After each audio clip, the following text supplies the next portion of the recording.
everyone, this is Lavkush. Today I am going to teach you a new chapter, that is the difference between this and it. Last class में हमने पढ़ा था this, that, these और those का use. This का मतलब यह एक व्यक्ति या वस्तु जो पास में है. That का मतलब वह एक व्यक्ति या वस्तु जो दूर है. These का मतलब ये एक से ज्यादा व्यक्ति या वस्तुएं जो पास में हैं. एंड दोस का मतलब वे एक से ज्यादा व्यक्ति या वस्तु जो दूर हैं. मैंने आपको बताया था कि ये चारों डेमोन्स्ट्रेटिव एडजेक्टिव्स हैं और जब कभी भी हम इशारा करके बात करते हैं तो इनका यूज करते हैं. और ध्यान रखिए ये चारों सजीव और निर्जीव दोनों के लिए यूज किए जाते हैं. आइए पढ़ते हैं difference between this and it.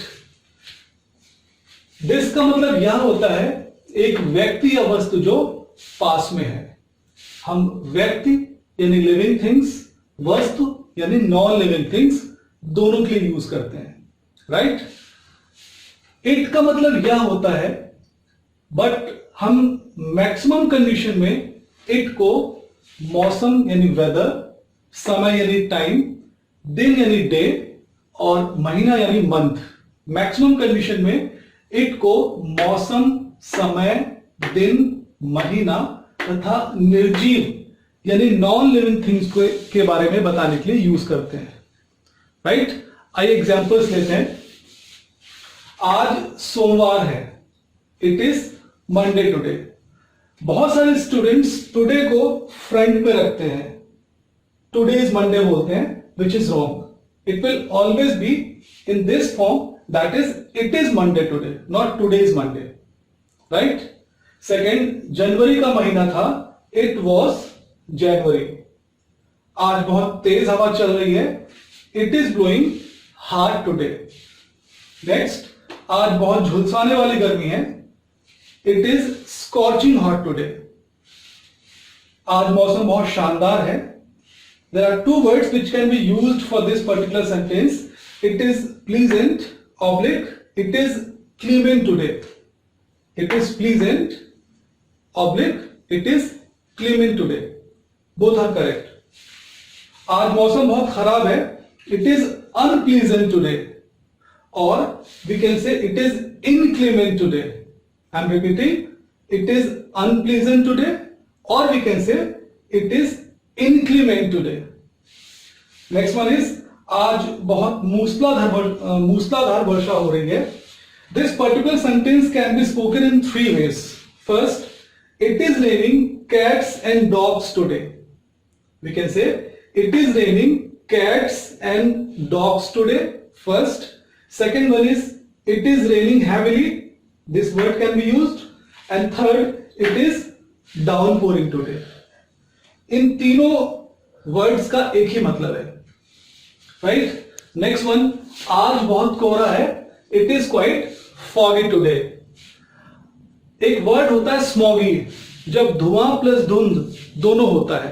सो अगर सेंटेंस होता कि आज बहुत धुंध है तो सेंटेंस होता इट इज स्मॉगी टुडे.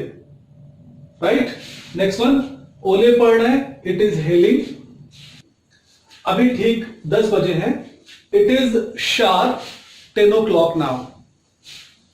पौने 10 बजा है. It is quarter to 10. And 10:15 बजा है. It is quarter past 10. इसका ध्यान रखिएगा. पौने 10 बजा है. It is quarter to 10. And 10:15 बजा है. It is quarter past 10. इसी तरह से आप 9:15, 10:15, 11:15, 12:15, 1:15, 2:15, 3:15 like that you can use. 10:30 बजा है. It is 10:30 now. आज रिमझिम बरसात हो रही थी. यहां मैंने आपको बताया था आज बहुत मूसलाधार बरसात हो रही है. So it is raining cats and dogs. It is raining heavily and it is downpouring today. यहां पे है आज रिमझिम बरसात हो रही है. So it is drizzling today. जब छोटी छोटी बूंदें पड़ती हैं, that is called drizzling. So these are the examples of it when we use it as a non living thing. जब हम इट को नॉन लिविंग थिंग्स के लिए यूज करते हैं तो ये एग्जांपल्स उसके हैं. आगे लिखा हुआ है कुछ ऐसी कंडीशंस भी होती हैं जहां पे इट को सजीव के लिए यूज करते हैं. There are some certain conditions when it is used for the living things. सजीव के लिए यूज करते हैं. आइए पढ़ते हैं. फर्स्ट, एनिमल्स के लिए आपने स्कूल डेज में पढ़ा होगा, cow is a pet animal, it has 4 legs. जो इट यूज किया गया है दैट इज फॉर काउ, जो सजीव है. इसी तरह से हम और एग्जाम्पल्स ले सकते हैं. Dog is a pet animal, it barks looking at strangers. Cow is a pet animal, it has 4 legs, it has a tail. Right. Second, infant का जब जेंडर ना क्लियर हो, छोटे बच्चे जन्मजात शिशु जिनको इन्फेंट बोलते हैं, जब कभी भी हम इन्फेंट को देखते हैं और हमें यह नहीं मालूम होता है कि ये मेल है कि फीमेल है, हमें उसका सेक्स ना क्लियर हो, ऐसी कंडीशन में हम इट यूज करके सेंटेंस को डिनोट करते हैं. I saw a child, it was sleeping. अब मुझे यहां पे यह नहीं मालूम है कि जो चाइल्ड है दैट इज मेल और female, so it is being used for the child. So I saw a child, it was sleeping. Third है, जब कभी भी हम किसी के यहां जाते हैं और टाइमिंग्स में, इमेजिन कोई व्यक्ति आपके यहां रात को 2 बजे आया और उसने नॉक किया, आप आश्चर्यचकित होते हैं कि इस समय कौन आया. राइट.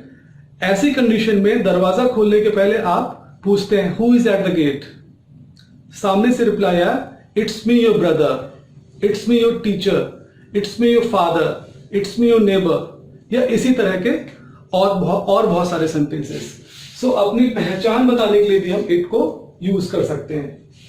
एंड लास्ट है, जब किसी वाक्य में जोर देते हैं हम, जब कभी भी हिंदी सेंटेंस में जोर देते हैं कि तुम ही थे जो मेरे पास में आए थे, it was you who came to me.